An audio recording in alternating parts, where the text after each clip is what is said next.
नमस्कार, R K. Maurya commerce classes में आपका स्वागत है। इस वीडियो के माध्यम से इनकम टैक्स के क्लास के क्रम को आगे बढ़ाते हुए डिप्रिसिएशन चैप्टर शुरू कर रहे हैं। आपको डिप्रिसिएशन चैप्टर बेहतर तरीके से हम यहाँ पर समझाने का काम करेंगे। आपको पूरी वीडियो देखना है। वीडियो में जितने भी पॉइंट्स मैं बताता हूँ उन सभी पॉइंट्स पर गहन अध्ययन करना है। तो आपको अपनी कॉपी में डिप्रिसिएशन चैप्टर का नाम लिख लेना है। डिप्रिसिएशन, डिप्रिसिएशन को हिंदी में कहते हैं ह्रास। आपको ध्यान देना है, यह चैप्टर आपको कब पढ़ना है। आपके पास किसी भी राइटर की बुक हो गई, आपके पास किसी भी पब्लिकेशन की बुक होगी, तो बिजनेस प्रोफेशन से पहले और हाउस प्रॉपर्टी के बाद इस चैप्टर को रखा गया है। आप चेक कर लीजिएगा। बिजनेस प्रोफेशन के पहले और हाउस प्रॉपर्टी के बाद। तो आपको ध्यान देना है, हाउस प्रॉपर्टी से यहां नहीं मतलब है भी। कोई भी बिजनेस होता है, कोई भी प्रोफेशन होता है ना, तो उसमें होता है कुछ एसेट्स लगी होती है। कोई भी बिजनेस हो, चाहे एसेट्स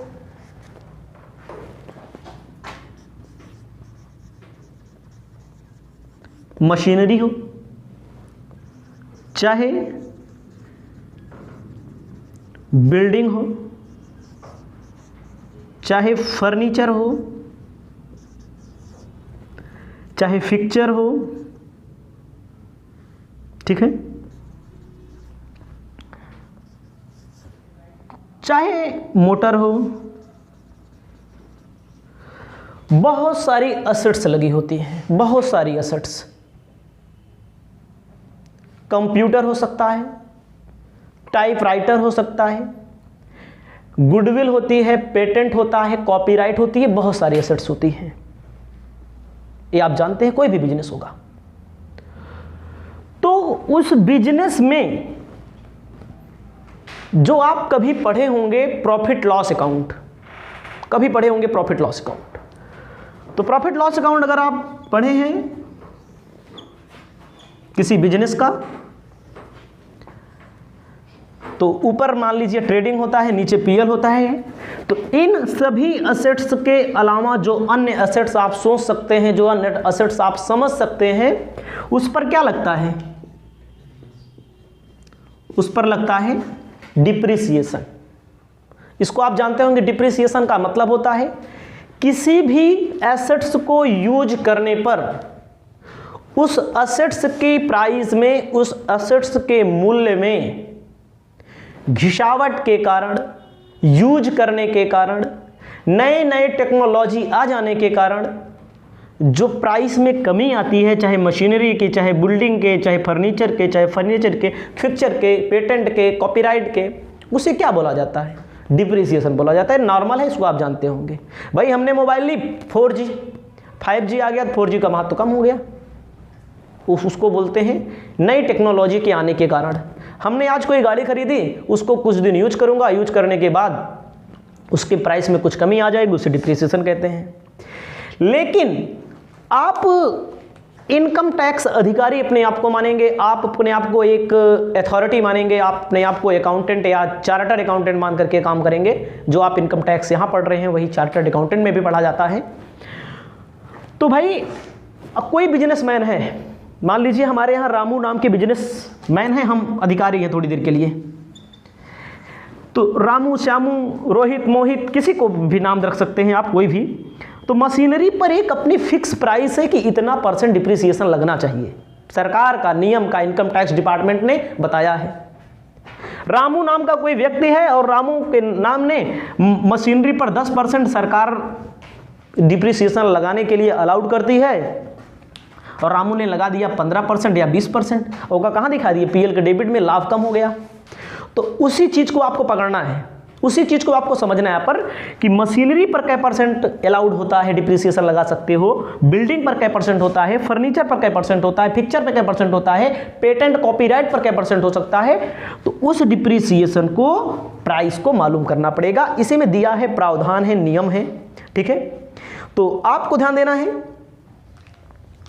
जो डिप्रिसिएशन लगता है उसमें प्रमुख रूप से दो विधियां हैं। डिप्रिसिएशन अगर आप कभी पढ़े होंगे तो एक होता है फिक्स का मतलब, मान लीजिए हमारी संपत्ति का दाम, हमारी बिल्डिंग का दाम 1 लाख रुपया है, कोई मशीन है हमारी दाम, इस पर 10% मान लीजिए डिप्रिसिएशन है, तो 10% का कितना बनेगा 10,000।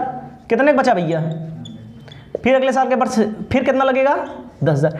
जो डिप्रिसिएशन एक बार लगाया गया, जब वही बार बार लगाया जाता है जब तक संपत्ति का मूल्य जीरो ना हो जाए, ये में जीरो हो जाएगा एक दिन, उसे बोलते हैं फिक्स्ड, अस्थाई, ठीक है, स्ट्रेट लाइन मेथड, ये कद आप जानते हैं। एक होता है क्रमागत, रिटन डाउन वैल्यू मेथड। क्रमागत का मतलब जानते हो, डिमिनिशिंग मेथड इसे इंग्लिश में बोला जाता है। ये में क्या होता है, ये होता है फिक्स, मैंने हर साल 10,000 लगेगा, अगला है 1 लाख, इस पर 10% कितना बचेगा लगेगा 10,000, कितने बचा 90,000 बचा। अब इस पर 10% 9,000 का कितने बचा 81,000 का, अब कितना हो जाएगा 8100। ऐसे घटता हुआ चला जाएगा ना। तो ये दो विधियां लगेंगी, तो आपको ध्यान देना है। इसको आप समझ गए होंगे, डिप्रिसिएशन का मतलब होता है किसी संपत्ति को, किसी एसेट्स को यूज करो, उसको यूज करने के कारण उसके मूल्य में, उसकी प्राइस में जो कमी आ जाती है उसको हम लोग डिप्रिसिएशन कहते हैं। डिप्रिसिएशन को प्रॉफिट, बिजनेस या कोई बिजनेस हो, कोई प्रोफेशन हो, प्रॉफिट लॉस हो के डेबिट में उसको हम लोग दर्शाते हैं, एकदम आसानी से दिखाने का कार्य करते हैं, ठीक है। डिप्रिसिएशन दिखाएंगे यहाँ पर हम, लेकिन कितना दिखाएंगे इसके लिए नियम है, कानून है ना। किस एसेट्स पर डिप्रिसिएशन लगा सकते हैं, किस एसेट्स पर नहीं लगा सकते हैं। ज़्यादा बड़ा चैप्टर नहीं है, मेन पॉइंट आपको बता दे रहे हैं एकदम आसानी से, आप इतना पहले समझ लेंगे। आपको अपनी कॉपी में हेडिंग लिखना है, रूल्स रिलेटिंग टू डिप्रिसिएशन। लिखिए, rules relating to depreciation. Rules relating to depreciation में आपको क्या करना है, हिंदी में भी बता देते हैं। ह्रास स्वीकार करने संबंधी नियम।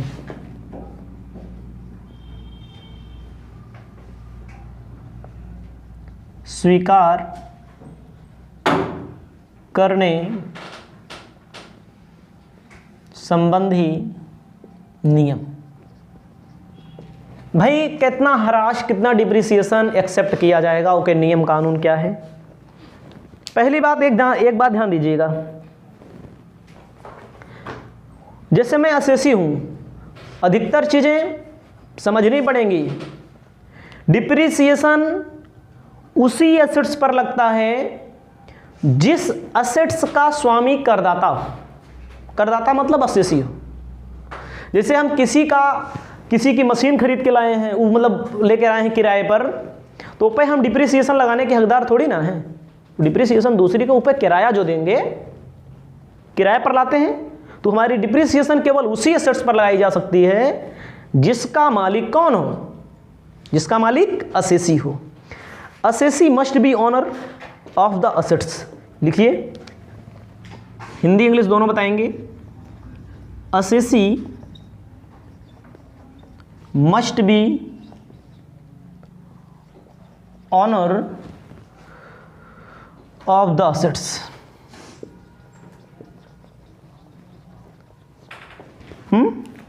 लिखा जाएगा, करदाता संपत्ति का स्वामी होना चाहिए। दाता संपत्ति का स्वामी होना चाहिए। ध्यान देना है आपको, जो करदाता होता है डिप्रिसिएशन उसी पर लग सकता है जो हमारी एसेट्स हो। अगर हम टैक्स पे ही हैं, करदाता हैं, असेसी हैं, आप हैं, कोई व्यक्ति है, वो के मालिक होना चाहिए। नहीं दूसरे बिल्डिंग का डिप्रिसिएशन अपने यहाँ थोड़ी लगा लेंगे, किराए पर रेंट पर कोई चीज़ लाए हैं तो नहीं लगा लेंगे, ठीक है। और ये भी जान दीजिएगा, assets must be use by assessee for business. दूसरा है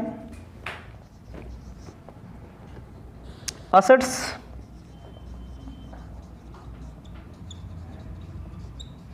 must be use by assessee for business profession. संपत्ति का प्रयोग व्यापार एवं पेशे में होना चाहिए। हिंदी में लिख देते हैं, संपत्ति का प्रयोग व्यापार एवं पेशे में होना चाहिए। संपत्ति का जो यूज है, संपत्ति का जो प्रयोग है, वो बिजनेस में यूज होना चाहिए, तभी आपको डिप्रिसिएशन अलाउड होगा, ठीक है भैया। डिप्रिसिएशन तभी अलाउड होगा। ध्यान दीजिएगा, डिप्रिसिएशन किन पर अलाउड होता है? डिप्रिसिएशन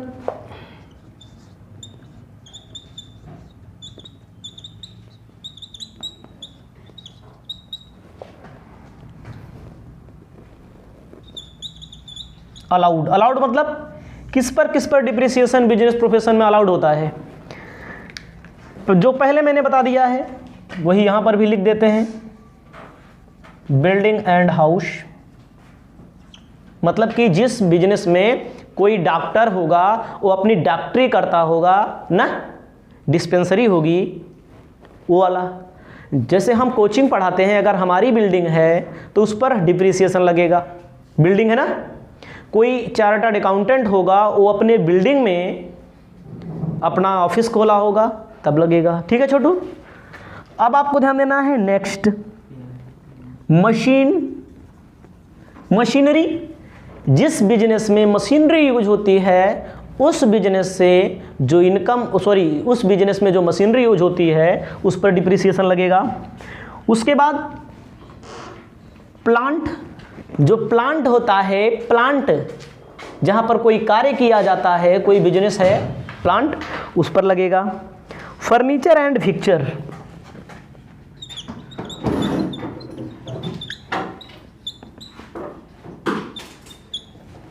फर्नीचर एंड फिक्चर जो होता है, फर्नीचर एंड फिक्चर दिख नहीं रहा है, दिखा देते हैं आप लोगों को। देखो नीचे मैंने लिखा है, उस पर भी क्या होता है? डिप्रिसिएशन लगता है, ठीक है। अब आप ध्यान दीजिए किस पर नहीं लगता, ये भी ध्यान दीजिएगा, सुन लीजिए, याद रहेगा, ये जरूरी नहीं है कि हम लिखें दें। भूमि सुने होंगे आप, जमीनी का दाम कभी घटता नहीं है, भूमि का ना। जैसे यस जमीन एक खरीदे हैं, 5 लाख का खरीदे थे, उसका दाम आज 15 लाख हो गया, ठीक है ना। वो बात अलग है, पछताते हैं बहुत सारे लोग, ठीक है। ये ध्यान दीजिएगा, ठीक है। नहीं, कोई बिल्डिंग का दाम कहीं कम नहीं होता, उस भूमि का दाम कहीं कम नहीं होता। बिल्डिंग में कमी आ जाएगी लेकिन भूमि के दाम में कमी नहीं आती। अगला है ऐसी एसेट्स जो केंद्र सरकार के कॉन्ट्रैक्ट में दे दिया गया हो, केंद्र सरकार के अधीन हो, उस पर डिप्रिसिएशन नहीं लगेगा। अतिथिगृह, अतिथिगृह मतलब क्या होता है? गेस्ट हाउस, हाँ, उस पर भी डिप्रिसिएशन नहीं लगेगा, ठीक है। अगर 1 अप्रैल 2001 से पहले विदेशी कार का प्रयोग ना तो टैक्सी के रूप में ना ही पैसे के रूप में किया गया हो, कोई बात नहीं, आप ज़्यादा याद रखिए भूमि वाला मामला बस, ठीक है। भूमि वाला मामला मानिए और कुछ नहीं। अतिथिगृह के गेस्ट हाउस जहाँ आएगा वहाँ निपट लेंगे हम, ठीक भैया। अब आपको बताना चाहते हैं जे पे 25% डिप्रिसिएशन अलाउड होता है, 25%, 25%। और अधिकतर आप जब वो पढ़ते होंगे, जैसे ट्रेडिंग पीएल पढ़ते होंगे, तो कहता है 25% राइट ऑफ करिए, क्या बोलते हैं, अभिलिखित करिए, जैसे पेटेंट, अभी मैंने पीछे बताया ना, ध्यान दीजिएगा, 25%। किस पर? टेक्निकल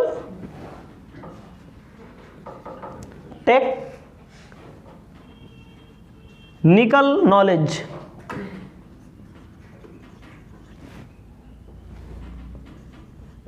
टेक्निकल नॉलेज अगर किसी को है तो पे क्या % डिप्रिसिएशन लगेगा? 25%। याद रखना, हमारी बात को भूलना नहीं है, नहीं तो भूल जाओ। पेटेंट एकस्व हिंदी में बोलते हैं, हिंदी अंग्रेजी सब एक है, मान लीजिए यहां पर, इसका कोई मतलब नहीं हिंदी में लिखना। ट्रेडमार्क व्यापार चिन्ह, ये पे क्या % लगता है भैया? 25% लगता है ट्रेडमार्क पर, ठीक है। उसके बाद लाइसेंस, कॉपीराइट, फ्रेंचाइजी, ठीक है। लाइसेंस, कॉपीराइट, ध्यान दे भैया, लाइसेंस, कॉपीराइट, मतलब ये पे आप क्या कर सकते हैं? 25% डिप्रिसिएशन लगाएंगे, ठीक है। इसको आप पहले लिख लेंगे, ठीक है। अगर कोई आगे बताने हैं, अब आपको ध्यान देना है, आगे लिख लेना है असेट्स टेकन ऑन लीज,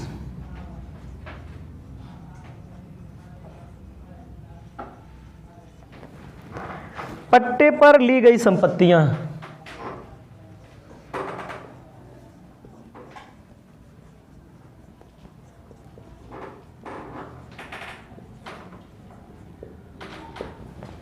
पट्टे का मतलब समझते हैं, जिसे 10 साल, 20 साल, 50 साल, 100 साल के लिए ले लिया जाता है, समझ रहे हैं? पट्टा मतलब कि परमानेंट नहीं होता है, लेकिन वो परमानेंट है, मान लीजिए। पट्टा वट्टा मतलब यही होता है। तो इस पर कोई डिप्रिसिएशन नहीं लगेगा। क्या होगा? No depreciation. बट अगर इस पर कैपिटल एक्सपेंडिचर हो, समझ रहे हो? कैपिटल का मतलब जैसे बहुत ज़्यादा पैसा खर्च कर दो, कोई बिल्डिंग बना दो।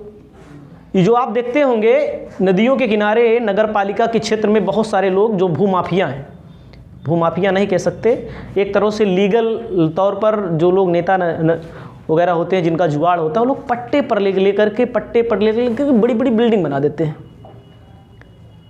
मैं एग्जांपल दे सकता हूँ, बहुत सारे लोग हैं पट्टे पर लेते हैं बिल्डिंग, 100 साल के लिए पट्टे ले लिए। आप मना ही 100 साल तो जीवे नहीं करता, लेकिन मतलब परमानेंट है मान लीजिए, फिर उसको रिन्यूअल करा लेते हैं 100 साल, 50 साल, 30 साल, 20 साल। आप देखते होंगे उसका, वो सरकारी ज़मीन थी, उस पर किसी व्यक्ति का बन गया तो उसका मतलब वो जुगाड़ से बना लिया, तो उस संपत्ति पर, वो ज़मीन पर डिप्रिसिएशन नहीं लगेगा, लेकिन उस पर जो कॉन्स्ट्रक्शन किया गया है, बहुत बड़े पैमाने पर पैसा खर्चा किया गया है, उस पर डिप्रिसिएशन लगेगा। ठीक है, आगे ध्यान दीजिएगा, आपको लिखना है डिप्रिसिएशन ऑन फॉरेन कार। ध्यान दीजिएगा, अगला लिखिए इसी में, ऐसे हेडिंग नंबर को भी डाल लीजिए, डिप्रिसिएशन ऑफ फॉरेन कार। कहा गया है विदेशी कार पर हराश।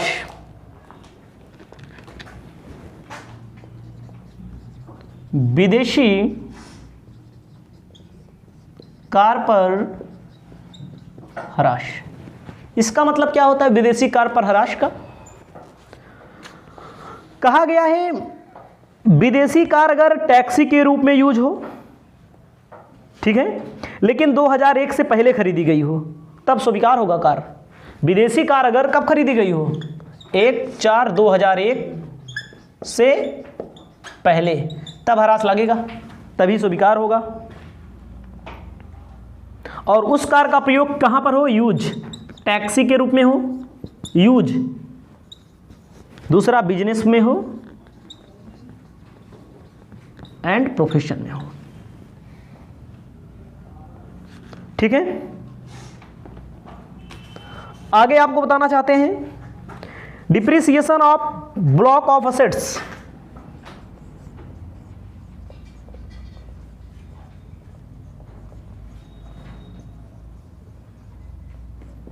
असेट्स, संपत्तियों के समूह पर ह्रास।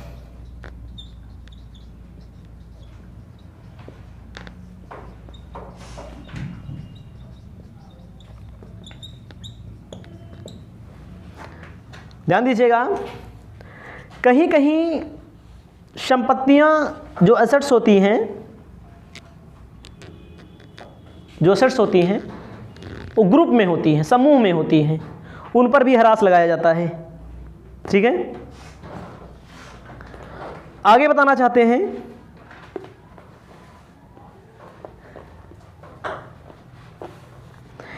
और जिसे अलग अलग रेट होगा, अलग अलग डिफरेंट रेट, जो संपत्तियों पर ह्रास लगता है वो क्या होता है, डिफरेंट रेट पर लगता है और अलग अलग रेट पर लगता है।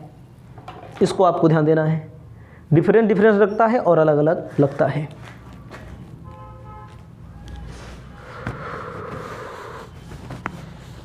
उसके बाद आप ध्यान दीजिएगा, डिप्रिसिएशन ऑफ एक्चुअल कॉस्ट।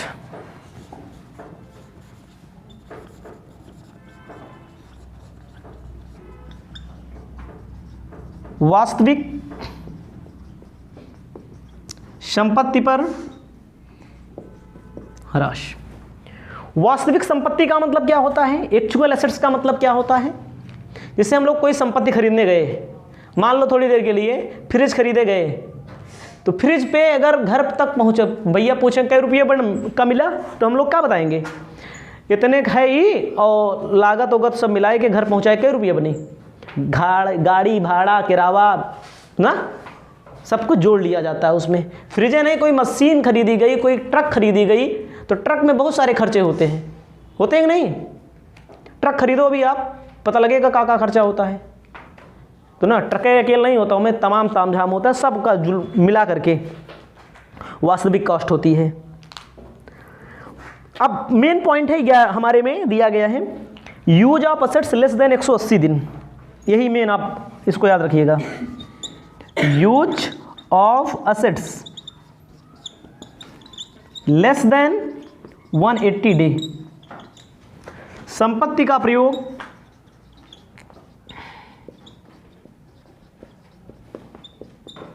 180 दिन से कम।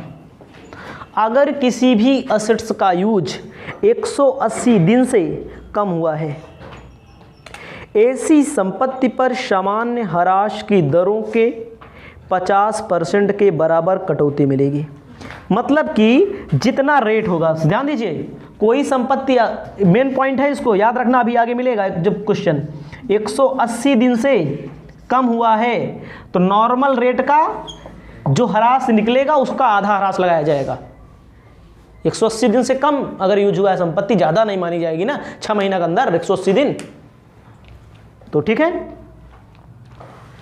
अब आपको बताना चाहते हैं, आप अपनी जानकारी के लिए लिख लीजिएगा, कोई मशीनरी होगी, कोई फर्नीचर होगा, नहीं, कोई मशीनरी होगी, प्लांट होगा, मशीनरी होगी, प्लांट होगा, उस पर 10% टैक्स लगेगा, वो लगेगा डिप्रिसिएशन। कोई मशीनरी मिल जाए आपको, वैसे क्वेश्चन में दिया रहता है मशीनरी पर कै % लगेगा, प्लांट पर कै % लगेगा, फर्नीचर पर कै % लगेगा, तो आपको ध्यान देना है मशीनरी एवं प्लांट पर कितना डिप्रिसिएशन लगेगा। मशीनरी एवं प्लांट पर कितना डिप्रिसिएशन लगेगा, 10% लगेगा। याद रखना, क्वेश्चन में दिया रहेगा, नहीं दिया रहेगा तो इतना हम बताएंगे एक एक चीज़ आपको, ठीक है, 10% लगेगा।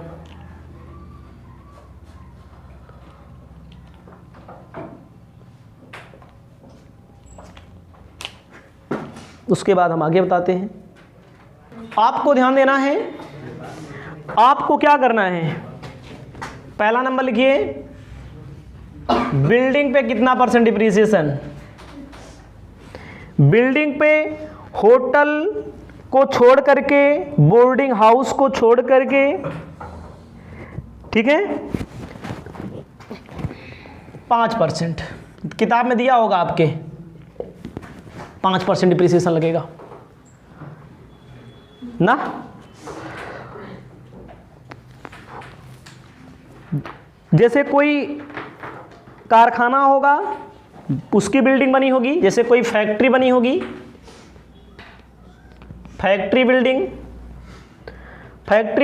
में गोडाउन बना होगा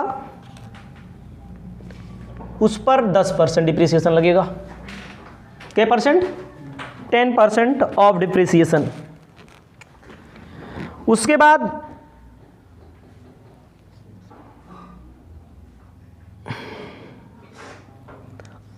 अस्थाई ढांचा,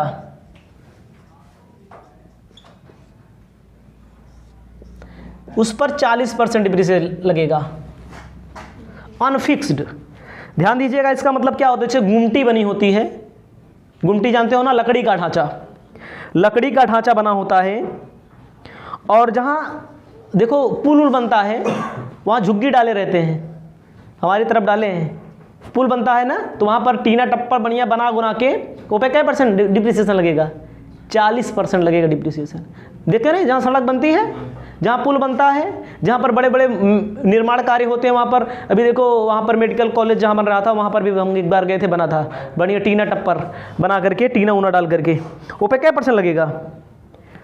ट्यूबवेल जहाँ लगी होती है, जैसे सुनिए, हाँ, ट्यूबवेल जहाँ बनी होती है ना, अस्थायी ढांचा जो बना होता है उसे टीन सेट जिसे बोलते हैं, वो पे 40% लगेगा। समझ में आ भी? समझिएगा। अगला furniture and fixture, furniture and fixture जिसमें फिटिंग जिसे बोलते हैं, ध्यान दीजिएगा, फिटिंग का मतलब बिजली का तार, स्विच, सॉकेट, बल्ब, पंखा, ये पे क्या परसेंट डिप्रिसिएशन लगेगा? ध्यान दीजिएगा, 10%। ठीक है। मशीनरी पर क्या परसेंट लगेगा? मशीनरी एंड प्लांट, ये पे क्या परसेंट लगेगा? लगना चाहिए 15%। उसके बाद आपको बताना चाहते हैं मशीनरी पर प्लांट 15%। जो समुद्र में जहाज चलता है, समुद्र में जहाज होता है, इसे सुन लीजिए, आपके पास किताब होगी, वहां से आप भी लिख सकते हैं, इसका ज़्यादा काम नहीं रहेगा। जहाज जो चलता है समुद्र में, स्पीड बोट जो चलती है, उस पर भैया 15%, 20% डिप्रिसिएशन लगता है। अगर आपने विदेशी कार परचेज की है तो उस पर 20% लगता है। मतलब बता दे रहे हैं, मोटर बस, मोटर वैन, मोटर टैक्सी जो किराए पर चलते हैं, वो पर 30% टैक्स लगता है, डिप्रिसिएशन लगता है, टैक्स नहीं, सॉरी, टैक्स बोला हो तो माफ़ी चाहेंगे, डिप्रिसिएशन लगता है। इनका यूज बहुत कम मिलेगा आपको, यही सब ज़्यादा मिलेगा। अभी आप क्वेश्चन पढ़ेंगे उसमें बिजनेस प्रोफेशन में, तो वहाँ पर होगा, बाकी जो मिलेगा वहाँ बताएंगे। आपको ध्यान देना है, हवाई जहाज़ का जो इंजन होता है उस पर 40% लगता है, मोटर लॉरी पर 45% लगता है। ठीक है, तो इन सारी चीज़ों को आप ध्यान देंगे। कंप्यूटर जो सॉफ्टवेयर होता है वो पे 40% लगता है। जो किताब होती है, किताब जो हम लोग पढ़ते हैं, जैसे इनकम टैक्स किताब आप पढ़ेंगे तो ए पे 40% टैक्स लगेगा, जो हर साल छपती है। कह रहे नहीं, पेशेवर व्यक्ति, डॉक्टर, वकील आदि की पुस्तकें वार्षिक प्रकाशन को छोड़कर जे पे, जैसे ई कॉस्ट अकाउंटिंग की आपकी किताब है कॉर्पोरेट पे, वो पे 40% टैक्स लगेगा। समझ रहे हैं? जो वार्षिक प्रकाशन होता है, जो हर साल छपता है, वो पे 100% टैक्स लगता है, वो डिप्रिसिएशन लगता है। मतलब इसके महत्व तो अगले साल जो हम जिस किताब को लिए हैं अपने हाथ में, इस किताब का महत्व अगले साल खत्म हो जाएगा, अगर सही सही देखा जाए तो ना। ये पे क्या परसेंट लगेगा? इनकम टैक्स वाले पे 100% लगेगा। गैस सिलेंडर, बाल्ब, रेगुलेटर पर 40% लगता है। आटा मिल में जो प्रयोग होती है मशीन, आटा मिल जो, वो पे 40% लगता है। बहुत सारी चीज़ें हैं, आपको कोई दिक्कत नहीं होगी, उम्मीद करते हैं। और उस पर आपको डिप्रिसिएशन मैंने शुरू में बताया, किस पर? एकस्व पे, ट्रेडमार्क पे, पेटेंट पे ना 25%। तो इसे आप अपनी कॉपी में लिख लेंगे जितना मैंने बताया है। आपको मैं क्वेश्चन नंबर, आप पढ़ रहे हैं इनकम टैक्स, इनकम टैक्स में डिप्रिसिएशन चैप्टर। इस वीडियो के माध्यम से आपको बताने जा रहे हैं क्वेश्चन नंबर फर्स्ट। जितने भी क्वेश्चन मैं यहां पर आपको बता रहा हूं, आपको एक चीज ध्यान में देना पड़ेगा, जो ईयर है। आपके पास कोई और किताब होगी, मान लीजिए अगले समय में कोई और होगी, तो सबको मैं बता रहा हूं क्योंकि सब में वही रहता है, थोड़ा ईयर में अंतर होगा बस। तो पहले क्वेश्चन पढ़ ले। आपके सामने दिया गया है, a company produce computer since 2010। भाई आगे वाले समय जो पढ़ेंगे 11 हो जाएगा, आगे वाले जो समय पढ़ेंगे 12 हो जाएगा, 13 हो जाएगा, इसको इतना समझ लेना है। Following are the information related to previous year. Particular दिया है, block A, block B. Written down value, block A का 8 लाख रुपया, ब्लॉक बी का 10 लाख रुपया। Acquire and install new machine, नई मशीन 2021 इसमें दिया है, आने वाले समय में ईयर बदल जाएगा, उसको आप समझ लीजिएगा उतना। 20 लाख 5 लाख। सोल्ड कर दिया है प्रीवियस ईयर में इन्होंने 4 लाख रुपए का और 16 लाख रुपए का। रेट ऑफ डिप्रिसिएशन 15% दिया है और 30% दिया है। आपको यहाँ पर ध्यान देना है, सबसे पहले आपको ध्यान देना है, कहता है block a new machine was acquire, नई मशीन इन्होंने खरीदा है 10 अप्रैल 2020 को। पुट इन यूज फ्रॉम, इन्होंने यूज किया 1 जुलाई 2020 से। ब्लॉक ए में बोला खरीदा कब, 1 अप्रैल, यूज कब से किया, 1 जुलाई से। ब्लॉक बी में आपको ध्यान देना है, ब्लॉक बी कहता है machine purchase and brought into from 1 तारीख 3 महीना 2021 for assessment year, compute normal and additional depreciation. कोई बात नहीं है, आपको पहला क्वेश्चन सॉल्व करना बताते हैं। पहला क्वेश्चन सॉल्व कैसे होगा, जैसे बता रहा हूँ एकदम वैसे होगा। ध्यान दीजिएगा, यहाँ पर आपको जैसे मैं बता रहा हूँ वैसे आप इसे कॉलम बना लीजिए। आप यहाँ पर अमाउंट का कॉलम बनाइए, ब्लॉक ए, ब्लॉक बी, ठीक है। आपको बताना चाहते हैं एक्चुअल कॉस्ट न्यू मशीन। सबसे पहले समझिए, जो नई मशीन खरीदी गई उसकी एक्चुअल कॉस्ट लिखिए। लिखेंगे एक्चुअल कॉस्ट न्यू मशीन। नई मशीन की एक्चुअल कॉस्ट जो दी गई है 20 लाख और 5 लाख। भाई डिप्रिसिएशन आप पढ़ रहे हैं, पहले लिखिए नई मशीन की 20 लाख और 5 लाख। आपको ध्यान देना है, actual cost of new machine सबसे पहले लिखना पड़ेगा इसमें, नई मशीन।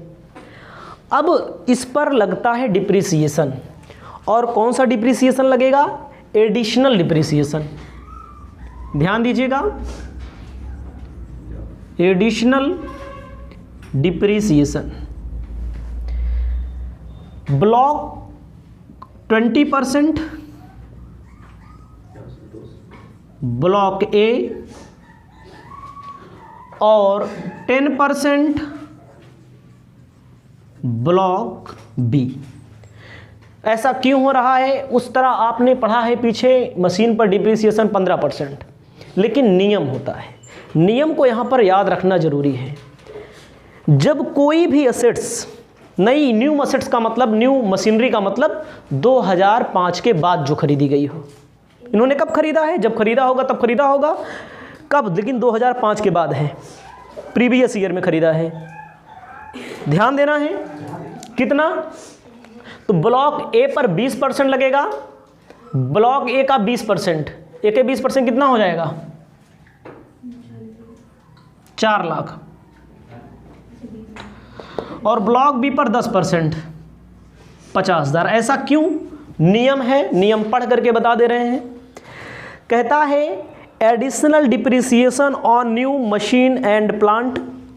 कहा गया है नए संयंत्र एवं मशीनरी से, आशय संयंत्र एवं मशीनरी से है जो 31 मार्च 2005 के बाद क्रय किया गया हो। 31 मार्च 2005 के बाद जो खरीदा जाता है उसको कहा जाता है नया प्लांट। नियम कहता है इस पर 20% डिप्रिसिएशन लगेगा, और मान लीजिए 180 दिन से कम प्रयोग किया गया है तो एडिशनल डिप्रिसिएशन का रेट 10% होगा। तो आपको ध्यान देना है, इस पर 20% और इस पर कितना परसेंट, 10% नियम बता दिया स्पष्ट तौर पर। कितना बचेगा भैया, 20 लाख में 4 लाख माइनस कर लीजिए, नहीं माइनस नहीं करना है, इतना हो गया आपका डिप्रिसिएशन। तो उसके बाद आपको आगे ध्यान देना, इतना हो गया। उसके बाद आपको आगे ध्यान देना है, डिप्रिसिएशन इतना लगेगा ए ब्लॉक पे, बी ब्लॉक पे। अब आपको बताना चाहते हैं, आगे दिया है written down value method. Written down value method से WDV से लिखा जाएगा WDV वैल्यू से असेट्स का दाम दिया सबसे ऊपर 8 लाख रुपया, 8 लाख रुपया, और दूसरा दिया गया है हमारा 10 लाख रुपया, 10 लाख रुपया। आप समझिए,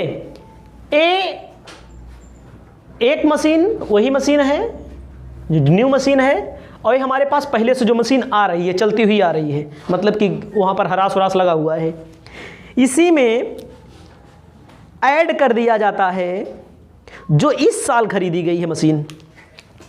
ये देखो, ये पीछे से चलती हुई आ रही है मशीन, जो ऐड किया जाता है न्यू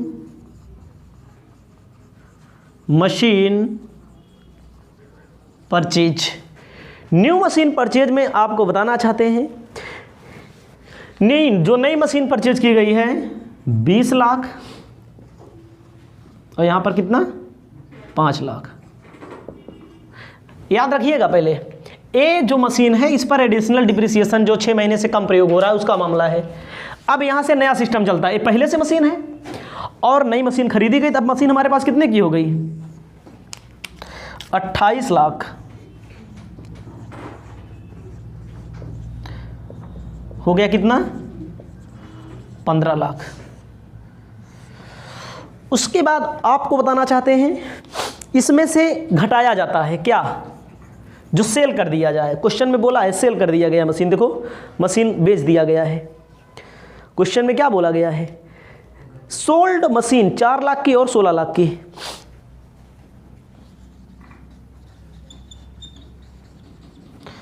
चार लाख की मशीन बेच दी गई है,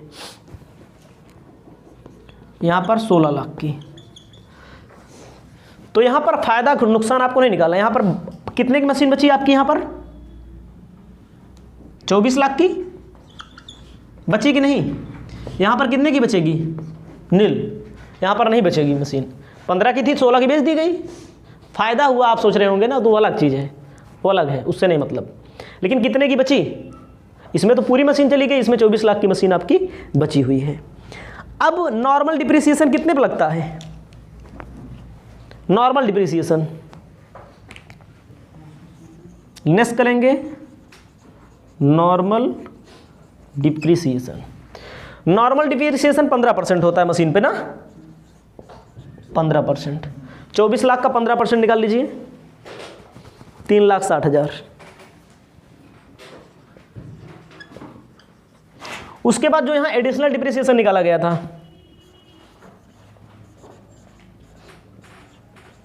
कितने रुपए का एडिशनल निकाला गया था भैया,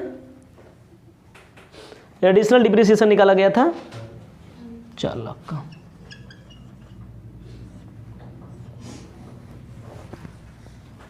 ठीक है, माइनस कर दीजिए, 24 3 27, सॉरी माइनस कर दीजिए, 4 3 7,60,000 माइनस कर देंगे, बचेगा आपका 16,40,000।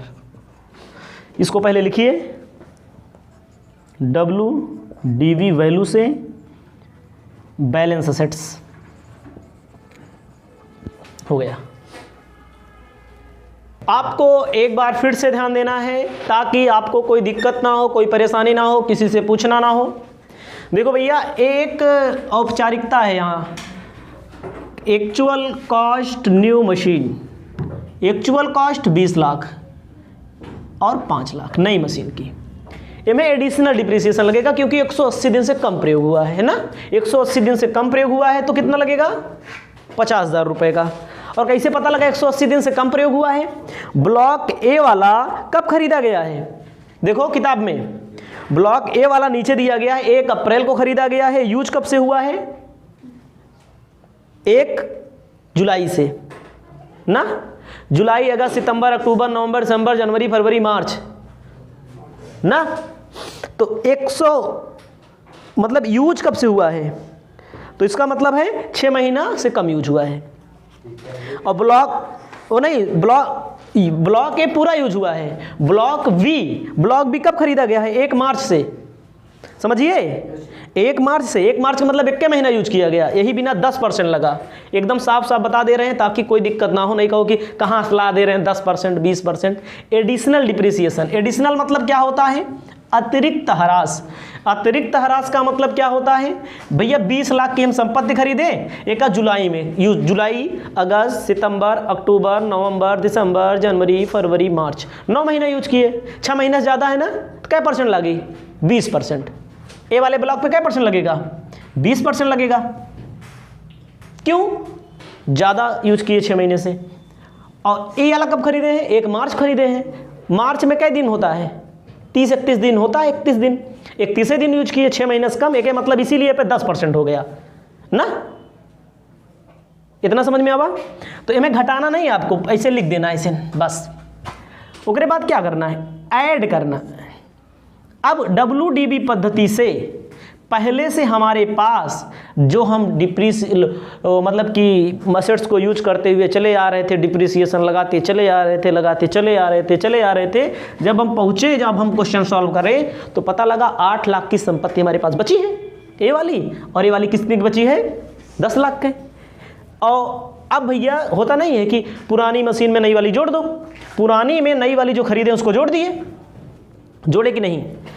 अब हम बेच दिए, उसी ईयर में बेच रहे हैं, देख लो उसी ईयर में बेच रहे हैं 4 लाख और 16 लाख की। और बची कितने की? 24 लाख की। और इनमें कितने बची? आप कहेंगे माइनस के 1 लाख। माइनस के 1 लाख का नहीं मतलब है यहाँ पर। 15 लाख की मशीन 16 लाख का बेच दिए तो मशीन ये खत्म हो गई पहली बात तो। यहाँ पर 24 लाख की बची है। अब नॉर्मल डिप्रिसिएशन क्या परसेंट होता है और एडिशनल डिप्रिसिएशन क्या परसेंट होता है? 4 लाख। 4 लाख यहाँ होगा, 50,000 यहाँ होगा, यहाँ तो नीले है, तो इसलिए 16,40,000 होगा। सबसे ज़्यादा कंफ्यूजन डियर स्टूडेंट को यहाँ पर होगी, यहाँ पर ना। ये तो आप जानते हैं भैया, पहले से हमारे पास संपत्ति है, वही और लाए, जोड़ दो, बेच दिए, घटा दो, उसी साल बेचे, घटा दो, फिर डिप्रिसिएशन निकाल दो। यहाँ दिक्कत होगी, हमको पता है कहाँ पर भी, हमको भी दिक्कत होती है, आपको भी होगी। 20% काहे लगाए ना आप पे? तो आपको हम बताना चाहते हैं 2005 के बाद 2 संपत्ति खरीदी जाती है, नियम है, ऊपर 20% एडिशनल डिप्रिसिएशन लगेगा। तो इहो 2005 में खरीदी गई ना भैया, 2005 में खरीदी गई, बतिया सही है, लेकिन ये खरीदी गई है 1 अप्रैल से, लेकिन यूज हुआ है कै महीना? जुलाई से लेके मार्च तक। जुलाई, अगस्त, सितंबर, अक्टूबर, नवंबर, दिसंबर, जनवरी, फरवरी, मार्च, 9 माह यूज हुआ है। कै महीना? 9 माह यूज हुआ है, ठीक है। उसके बाद एक खरीदी गई है कब? जब खरीदी गई हो, खरीदी गई है कब भैया? 1/3 ब्लॉक बी 1/3/2021 का है। तो 1/3 महीना का मतलब होता है केवल मार्च अकेले यूज की गई। एक मतलब 1 महीने का ह्रास लगेगा, समझ में आवा? 1 महीने का मतलब 10% लगेगा। आप पढ़ रहे हैं depreciation chapter, second number question को सबसे पहले ध्यान से देखना है, ठीक है। कहता है आपके सामने कुछ एसेट्स दी गई हैं, उसकी कॉस्ट दिया गया है, उसका डिप्रिसिएशन दिया गया है। इसमें ज़्यादा कुछ दिक्कत नहीं, बहुत आसान क्वेश्चन है। जो एसेट्स दी गई है, जैसे सबसे पहले दिया गया है ऑफिस बिल्डिंग, तो सबसे पहले नंबर पे आप अपनी कॉपी में लिख लीजिए ऑफिस बिल्डिंग। 9 लाख की दी गई ना, सीधा 1 साल का डिप्रिसिएशन निकाल देना है WDV से।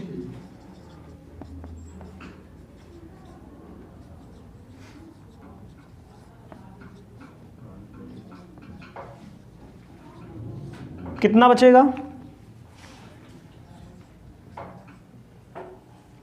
देखो आपके क्वेश्चन का आंसर जो दिया होगा 8,10,000 दिया होगा, देखो, ठीक है। अगर क्वेश्चन का आंसर नहीं दिया है तो आपको बताना चाहते हैं अभी सबका इकट्ठा दिया होगा, सबका इकट्ठा दिया होगा। देखो कितना दिया है सबका इकट्ठा डिप्रिसिएशन, ठीक है, 3 लाख, ठीक। अभी आपको आगे मिलेगा, ठीक है। रिटेन डाउन वैल्यू मेथड से लगाना है। तो 8,10,000 की संपत्ति बनी और 90,000 रुपये का डिप्रिसिएशन पहला स्टेप हो गया, आपका पहला टॉपिक हो गया। दूसरा आपको क्या लिखना है, फर्नीचर दिया गया है, देखो चेयर आता है फर्नीचर में आता है चेयर ना, चेयर और टेबल, चेयर और टेबल। चेयर के रुपए का दिया है, चेयर दिया है 50,000 रुपये का, टेबल कितने का रुपए का दिया है 30,000 रुपये का ना। अगर आप निकालना चाहें तो ऐसे डायरेक्ट निकाल दें। फर्नीचर पर क्या परसेंट डिप्रिसिएशन लगता है और दिया भी है 10%। 10% आपका डिप्रिसिएशन निकल के आएगा कितने का 5,000, बचेगा हमारा 45,000 का। यहाँ पर 10% का 3,000, आपका कितना बचेगा भैया 27,000। इसको लिख लीजिए पहले, ध्यान दीजिएगा अभी हम आपको जोड़ करके भी बताएंगे, तो ध्यान दीजिएगा इस डिप्रिसिएशन को अलग अलग जोड़ा जाएगा। इसका ए इसको आपको लिखना है, तो ए आपका हो गया। और ये भी चेक करना पड़ता है कितने रुपए का बचा भी। अगर फर्नीचर को हम चेक करेंगे तो कितने रुपए का बचा डिप्रिसिएशन घटाने के बाद, ध्यान दीजिएगा ये कितने का बचा है 45, 20, 65, 7, 72,000 का बचा भी है। और डिप्रिसिएशन जोड़ेंगे तो कितना आएगा, दोनों का डिप्रिसिएशन 8,000 आएगा। अभी जो उत्तर लाएंगे तो कहाँ से लाएंगे भाई, डिप्रिसिएशन को जोड़ना पड़ेगा हमको। इस जैसे यहाँ 90,000 लगा, यहाँ 5,000 लगा, यहाँ 3,000 लगा, और बचा कितने का, यहाँ 8,10,000 का बचा, यहाँ 45,000 का, यहाँ 27,000 का, यहाँ 72,000 का। तो इसको आप कर लेंगे, कोई दिक्कत नहीं है। अब आपको प्लांट एंड मशीनरी बता रहे हैं, पहले आप इतना लिख लेंगे। अब आपको ध्यान देना है तीसरे नंबर पे प्लांट एंड मशीनरी है, तीसरे नंबर पे प्लांट एंड मशीनरी है। प्लांट एंड मशीनरी में देखो डस्ट कलेक्टर है,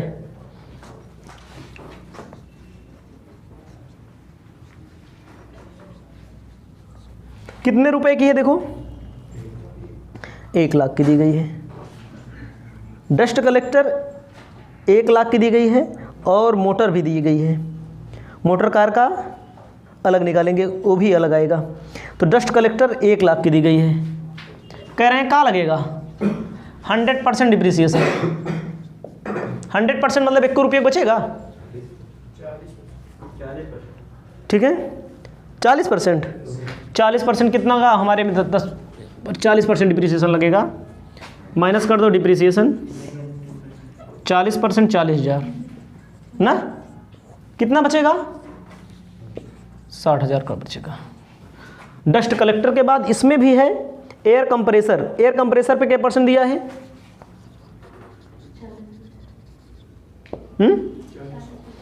एयर कंप्रेसर 60,000 का है,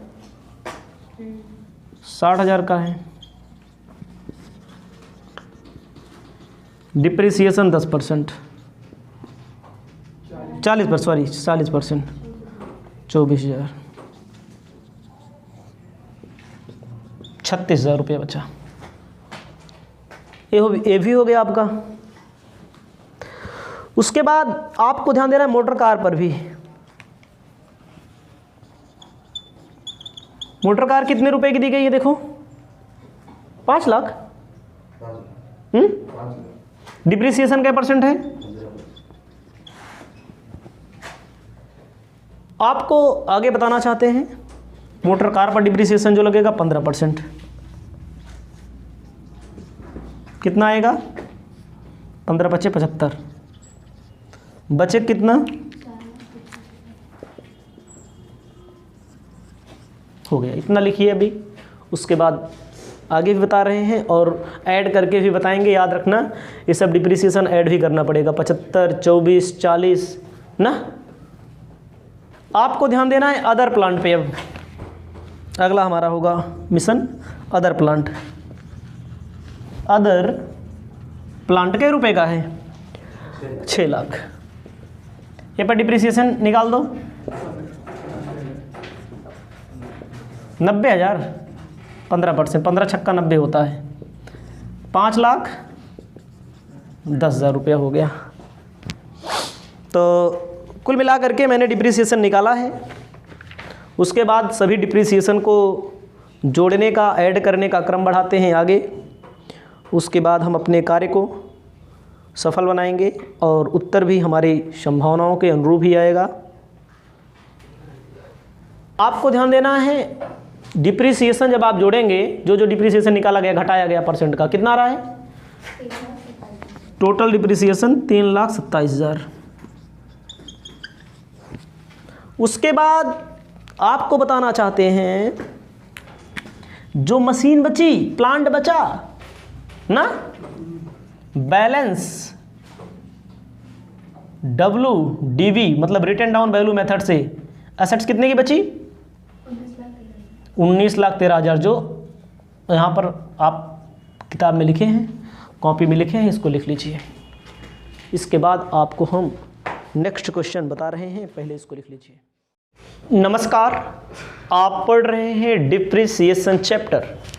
इस वीडियो के माध्यम से आपको सबसे पहले 7th नंबर क्वेश्चन बताने जा रहे हैं। 7th नंबर क्वेश्चन कहता है written down value of assets of a company, मतलब कि असेट्स दी गई है कंपनी की, रिटन डाउन वैल्यू मेथड जिसे डिप्रिसिएशन लगाने के बाद। Office building, furniture, plant and machinery ये एसेट्स के दाम हैं। The company purchase machinery 1 April को 4 लाख रुपए की मशीन खरीदा, पेटेंट 2 लाख रुपए का। उसके बाद office building was contracted is 4 lakh rupees. उसके बाद कॉन्ट्रैक्टेड फॉर 20,000, कैलकुलेट डिप्रिसिएशन। कोई बात नहीं, आपको कॉलम बना लेना है, एक ब्लॉक ऑफ एसेट्स का, दूसरा एसेट्स की प्राइस का। तो बना देते हैं कॉलम 2, 2, 4, 5 कॉलम बना लीजिए अपनी कॉपी में। आप जब आप अपनी कॉपी में 5 कॉलम ऐसे बना लेंगे,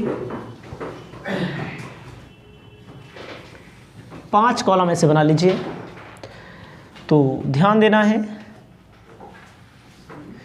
5 कॉलम, 1, 2, 3, 1, 2, 3, 4।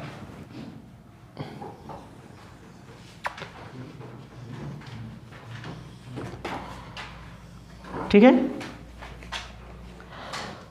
उसमें आपको ध्यान देना है ब्लॉक ऑफ एसेट्स, यहाँ पर आपको एसेट्स लिख लेना है। उसके बाद एक्चुअल कॉस्ट, एसेट्स की एक्चुअल कॉस्ट लिख लेना है। उसके बाद WDV, उसके बाद रेट, डिप्रिसिएशन का रेट, उसके बाद डिप्रिसिएशन टोटल जो निकलेगा। ठीक है, आपको अपनी कॉपी में लिखना है, आपको अपनी कॉपी में लिखना है सबसे पहले building.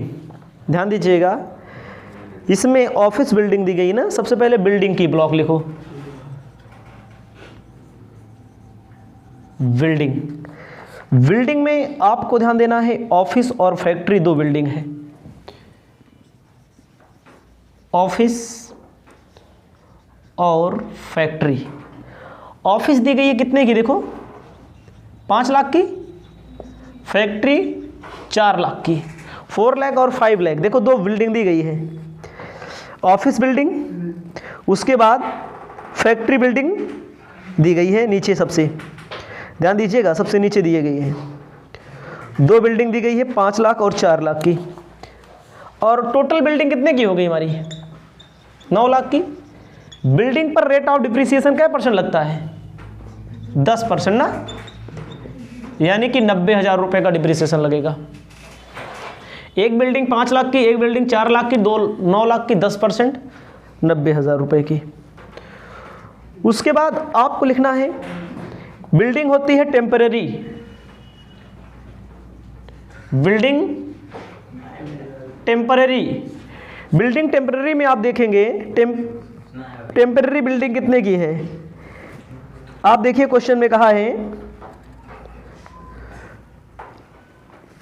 Temporary building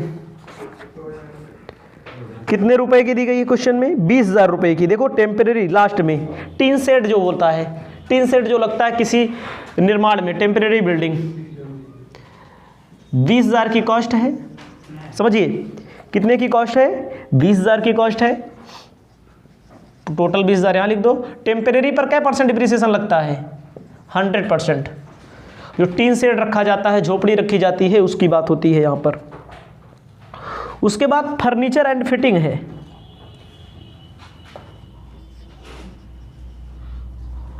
and fitting 2 lakh रुपया, 2 लाख रुपए की है। फर्नीचर एंड फिटिंग में 10% डिप्रिसिएशन लगता है, 20,000 लिख दो। उसके बाद लिख दो plant and machinery,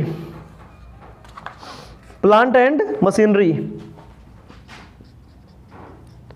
plant and machinery. Plant and machinery 10 lakh का एक दिया गया है, ध्यान दीजिए, 10 लाख का एक दिया गया है, 4 लाख का एक दिया गया है। 10 4 14 लाख, 10 लाख का एक दिया गया है, 4 लाख का एक दिया गया है, 10 4 14 लाख का 15%। जब आप 14 लाख का 15% निकालेंगे तो आएगा 2,10,000। 14 लाख का 15% जब आप निकालेंगे तो आएगा, ये न्यू है, ये प्लांट एंड मशीनरी पुरानी वाली है, ये नई वाली है। प्लांट एंड मशीनरी पर 15% डिप्रिसिएशन लगता है। उसके बाद आपको ध्यान देना है आगे, प्लांट एंड मशीनरी के बाद क्या दिया? पेटेंट पे क्या परसेंट लगता है? पेटेंट, पेटेंट दिया गया 2 लाख का, 25%। 2 लाख यहाँ पर भी लिख दो, 25% लिख दो, 25 दूना 50,000, आ जाएगा 3,90,000। 3,90,000 ये आपका आंसर आ गया। इसको जोड़ लेंगे, कुछ नहीं करना है। डिप्रिसिएशन का रेट आपको मालूम होना चाहिए। बिल्डिंग पे 10% लगता है, ये टेम्परेरी है। जो 100% लगाया गया है टेम्परेरी, जिसे जहाँ कोई निर्माण होता है, कोई जैसे बिल्डिंग बनती है, पुल बनता है ना, वहाँ पर क्या होता है? टेम्परेरी टीन शेड वगैरह लगा दिया जाता है। उसके बाद फिटिंग एंड फर्नीचर पे 10% लगता है, प्लांट एंड मशीनरी पर 15% लगता है, पेटेंट पे 25% लगता है। तो आप इसको जोड़ लेंगे, 3,90,000 सबसे लास्ट में, सबसे नीचे लिखा गया है। इसे अपनी कॉपी में लिख लीजिए। आगे आपको बता रहे हैं क्वेश्चन नंबर 8। आपको ध्यान देना है, आंसर जो आ रहा है 3,78,000 आ रहा है, लेकिन यहाँ पर 3,90,000 आया। यहाँ पर देखो, पुराने ज़माने में नियम ये था कि जो टेम्परेरी है, टेम्परेरी बिल्डिंग वगैरह बनती है, उस पर 100% डिप्रिसिएशन लगता था, लेकिन नए ज़माने में उस पर 40% डिप्रिसिएशन लगाता है 1 साल का। 40% लगेगा तो कितना हो जाएगा? 8,000 डिप्रिसिएशन। अब आएगा कितना? 3,78,000 रुपया।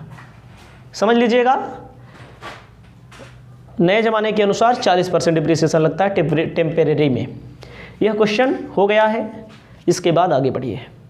आपको क्वेश्चन नंबर 8 पढ़ना है। सबसे पहले कहता है a company engaged manufacturing home appliances, मतलब कि कंपनी जो है घरेलू सामान बनाती है। द कंपनी इंस्टॉल 20% कैपेसिटी है। Following are information related to the company. Assets दिया गया है block first, block second, block third. First block में 5 एसेट्स हैं, सेकंड ब्लॉक में 4 एसेट्स है, 3 ब्लॉक में 10 कंप्यूटर है। एक्वायर प्रीवियस ईयर दिया है, रेट ऑफ डिप्रिसिएशन दिया है, date acquire and use, WDV दिया है, असेट सोल्ड दिया है। कंप्यूट करना है WDV 1/4/2017 नॉर्मल, कोई बात नहीं है। सबसे पहले देखो WDV नॉर्मल एडिशनल डिप्रिसिएशन आपको कंप्यूट करना है।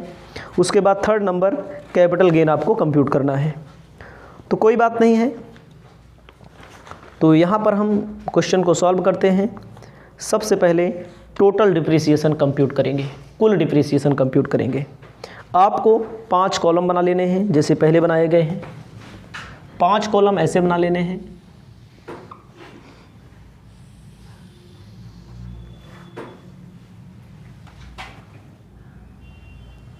एक, 2, 3, 4, 1 2 3 4 5 हो गया। सबसे पहले असेट्स, फिर एक्चुअल कॉस्ट। सबसे पहले यहाँ रहेगा असेट्स, एक्चुअल कॉस्ट, उसके बाद डेट कब खरीदा गया है, उसके बाद रेट, उसके बाद डिप्रिसिएशन। ध्यान दीजिएगा, ब्लॉक फर्स्ट आइए, ब्लॉक फर्स्ट। ब्लॉक फर्स्ट में क्या परसेंट दिया है इसको आप चेक करिए। ब्लॉक फर्स्ट में क्या परसेंट दिया है?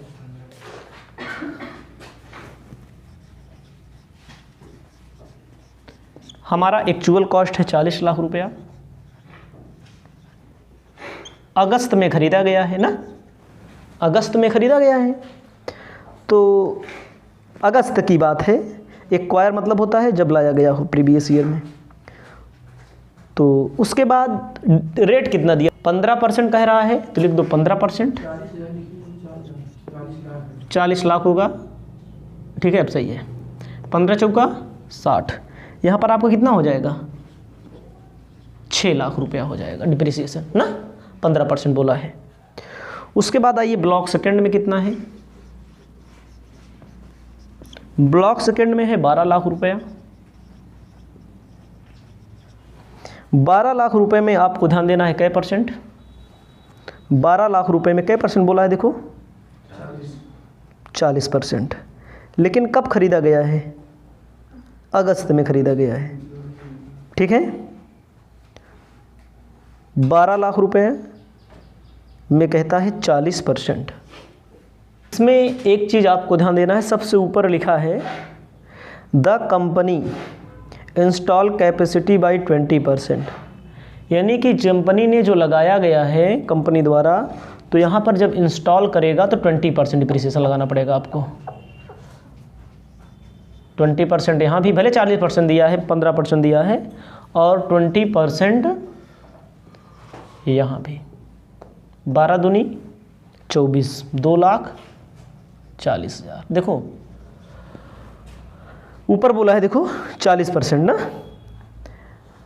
20% उसके अब सामने दिया है, इसके दिया है। अब अगला देखो, अगला देखो, कोई से भी अगला देखो, कंप्यूटर पे क्या परसेंट बोला है? 60% ना, कंप्यूटर पे 60% बोला है। लेकिन कब खरीदा? दिसंबर में ना, दिसंबर, जनवरी, फरवरी, मार्च। जब कोई भी असेट्स 6 महीने से कम यूज हुई हो तो उस पर क्या परसेंट लगता है? 10%। इसी का आधा, जैसे यहाँ 20 लग रहा है तो यहाँ पर आधा आपको लिख लेना है। ब्लॉक थर्ड, ब्लॉक थर्ड कितने रुपए का कंप्यूटर है? 15 लाख रुपए का। 15 लाख रुपए का खरीदा गया भैया? दिसंबर में खरीदा गया है। जब दिसंबर में खरीदा गया है तो 15 लाख का 10% निकाला जाएगा। कितना हो जाएगा? 1,50,000 रुपया। क्यों 10% हुआ? क्योंकि 180 दिन से कम यूज हुआ है। तो यहाँ पर हमारा जब 20% निकालेंगे तो 8 लाख होगा। ध्यान दीजिएगा, 40 लाख पे आपको 20% निकालना है। वैसे भी जो 6 महीने से ज़्यादा असेट्स यूज होती है उस पर 20% लगता है, शुरू में मैंने बताया था। उसके बाद फिर 20% लगेगा। ये 6 महीने से कम यूज हुआ है इसीलिए कम लग रहा है। 8 2 10, 10 1 11, 11,90,000 क्या होगा? 11,90,000 रुपया। इसे आप अपनी कॉपी में अच्छे से लिख लेंगे पहले। 11,90,000 रुपया टोटल डिप्रिसिएशन हो गया। उसके बाद हम आगे चलते हैं। आगे और संपत्ति खरीदी गई है। ध्यान दीजिएगा, 15 लाख की खरीदी गई है, देख लीजिए आप। 15 लाख की खरीदी गई है, 18 की बेच दी गई है, फिर 15 की खरीदी गई है, 7 की बेच दी गई है, 15 की खरीदी 10 की खरीदी गई है और 30 लाख की बेच दी गई है। तो आपको एक एक टॉपिक पर सॉल्व करना है, ठीक है। इसका कॉलम बनाना पड़ेगा, पहले इतना लिख लेंगे फिर आगे बढ़ेंगे। आपको ध्यान देना है, सबसे पहले लिखना है ब्लॉक फर्स्ट। सबसे पहले ब्लॉक फर्स्ट। ब्लॉक फर्स्ट में आप देखेंगे पहले से हमारे पास देखो WDB से 15 लाख रुपए की संपत्ति थी।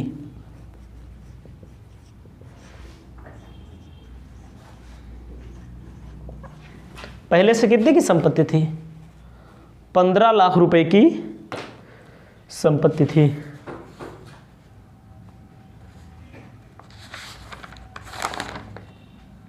पंद्रह लाख में देखो भैया खरीदी कितने की गई? 40 लाख की। ध्यान दीजिएगा। उसके बाद आप देखिए 40 लाख के बाद 18 लाख की इसमें क्या कर दी गई? बेच दी गई। 15 लाख की पहले से थी, 40 लाख की खरीदी गई, कितना हुआ? 55 लाख।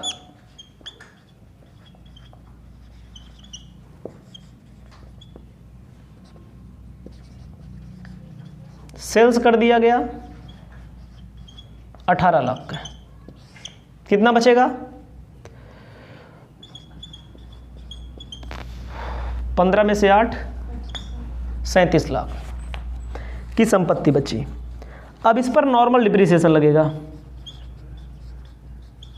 क्या परसेंट लगता है डिप्रिसिएशन? जो बोला है 15%। 15% लगाइए, 3,70,000 का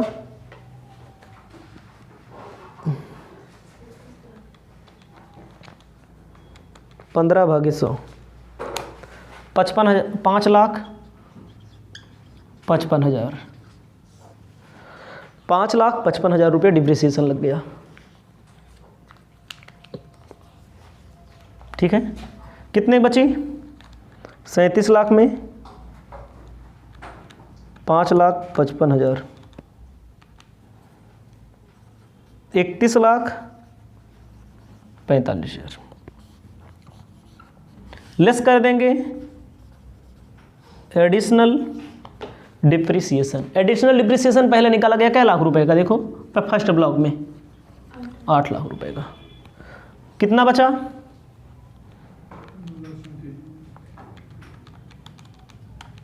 कितना बचेगा भैया? 23,45,000 ना, 23,45,000। ये पहला ब्लॉक हो गया। अब बात आती है सेकेंड ब्लॉक की।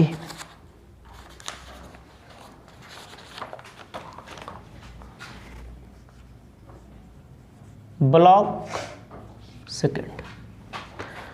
ब्लॉक सेकेंड में आपको बताना चाहते हैं, ब्लॉक सेकेंड में सेकेंड ब्लॉक की कितने की थी संपत्ति खरीद? देखो पहले से WDB से 15 उसमें थी।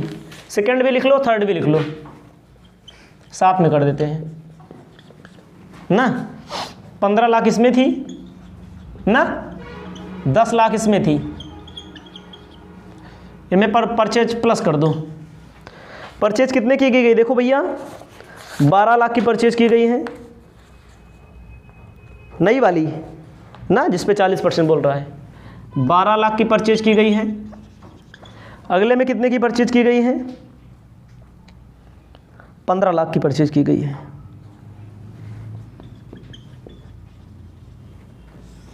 जोड़ लो, 37 लाख, 27 लाख, 25 लाख। आपको ध्यान देना है, घटा देंगे क्या? सेल कर दिया गया। सेल कितने का किया गया है? 7 लाख का इसमें खरीद बेचा गया है और 23 लाख का इसमें बेचा गया है। माइनस कर देंगे 7 लाख और 23 लाख, तो बचेगा हमारा कितना? 20 लाख। 20 लाख बचेगा कि नहीं? 20 लाख बच गया हमारा। और इसमें कितने का बेच दिया गया?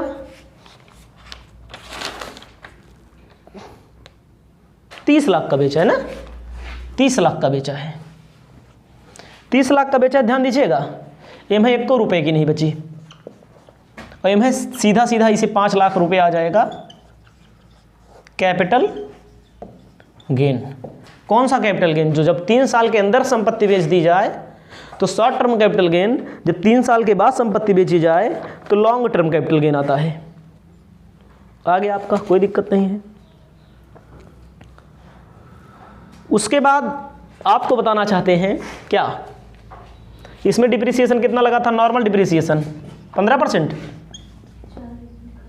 40 लिखा, 40 लगा नहीं, नॉर्मल 15 लगेगा, नॉर्मल हमारा 15 लगेगा, नहीं 40%, 40% कितना, 8 लाख आएगा इसका, 40% जो बोला है 8 लाख आएगा, कितना बचा 12 लाख, और इसके पहले कितना डिप्रिसिएशन निकाला गया, 2,40,000, 10 लाख 9,60,000 बचेगा। ध्यान देना, इसमें ज़्यादा बड़ा भले दिख रहा है लेकिन भाई भी पहले से था, परचेज किया, इसको जोड़ देंगे, सेल किया घटा देंगे, नॉर्मल जो दिया है उसको माइनस कर देंगे, एडिशनल भी माइनस कर देंगे, इतने की ये संपत्ति बची, इतने की ये संपत्ति बची, यहाँ पर बची उची नहीं है। ठीक है, इसको आप अपनी कॉपी में लिख लीजिए। यह क्वेश्चन के साथ यह चैप्टर यही समाप्त होता है इस वीडियो में।